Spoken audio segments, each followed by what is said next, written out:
We have different types of variables in math and in research. So, for example, two of the types are qualitative and quantitative variables. And qualitative variables are kind of like labels. For example, blue for blue eyes, tall for tall, and thirsty. Quantitative variables can be separated into two types. There are discrete and continuous.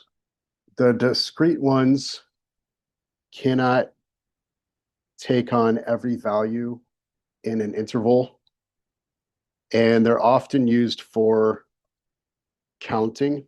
Continuous ones can take on any value in a variable, and they're often used for measuring. So with counting, the number of matches you win in soccer or tennis, you can count how many you won. With measuring, for example, the speed of your serve. The speed can take on any value in an interval, even though the writing of it and the measuring of it could be somewhat limited. You could serve a tennis ball at like 81.05432 miles per hour. We're talking about the negative rule of exponents, and this is going to apply to quantitative variables. It can go with discrete or continuous, but probably continuous makes better examples. So in John 3, verse 30, in the NIV version, it says, "He must become greater, I must become less." And we've already read this from the last lesson, 1.2D. And I've been thinking about negative numbers a lot lately. Sometimes we always think that success has to do with increasing. And I don't think it's just me. I think a lot of people think that. But sometimes success can come from decreasing. So when could it come from decreasing? For example, if someone wants to lose weight, or if somebody wants to work less hours because they're getting close to retirement, what could be another example of decreasing? You might want to have less stress. But even sometimes success could come from neither increasing nor decreasing,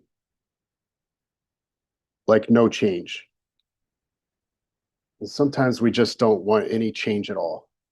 So it can be hard to get used to decreasing being a good thing for us sometimes, because some of us always want to increase.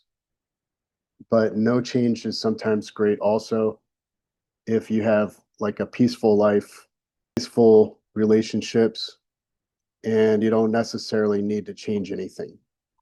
And I'm just speaking broadly right now.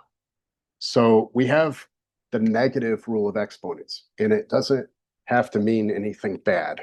And in the story, John has to decrease and Jesus has to increase. So what is increasing and decreasing? So in the last video, we talked about number of followers, and the number of followers would be discrete. It cannot be negative. It would be 0 or higher, and it probably wouldn't be 1.5. Now, you could also have a continuum, which would be like some kind of influence level. And let's call the influence level y. And let's say that y has to be at least 0.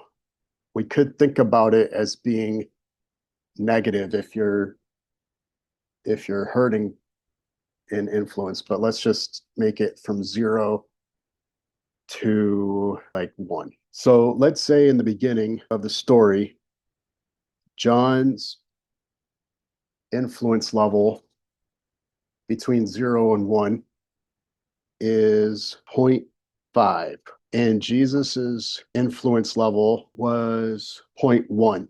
And then John said he had to decrease and Jesus had to increase. 0.5 is also 1 over 2, and 0.1 is also 1 over 10. So 1 divided by 2 is 0.5, 1 divided by 10 is 0.1. So let's say that John has to decrease, and John's going to have the odd subscripts, and Jesus will have the even ones. Decrease to 1/4, which is 1/2 squared. And then this one is 1/2 to the 1. And then let's get 1/2 to the 3, which is half of 0.25, which is 0.125. Then we have Jesus, who's got 10 to the negative 1.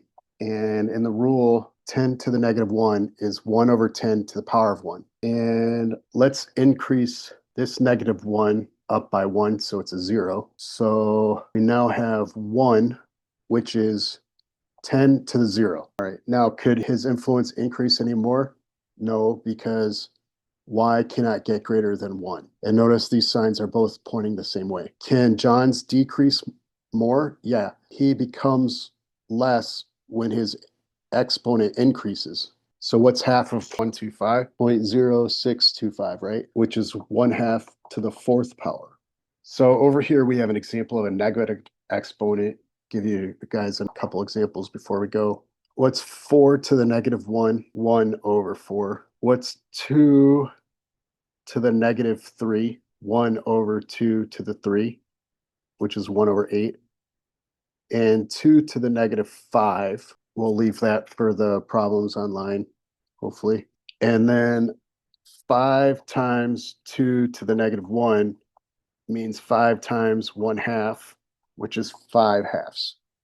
And there's a lot more you can do with negative exponents, but they're not always bad. They can be great, and everybody have a great day.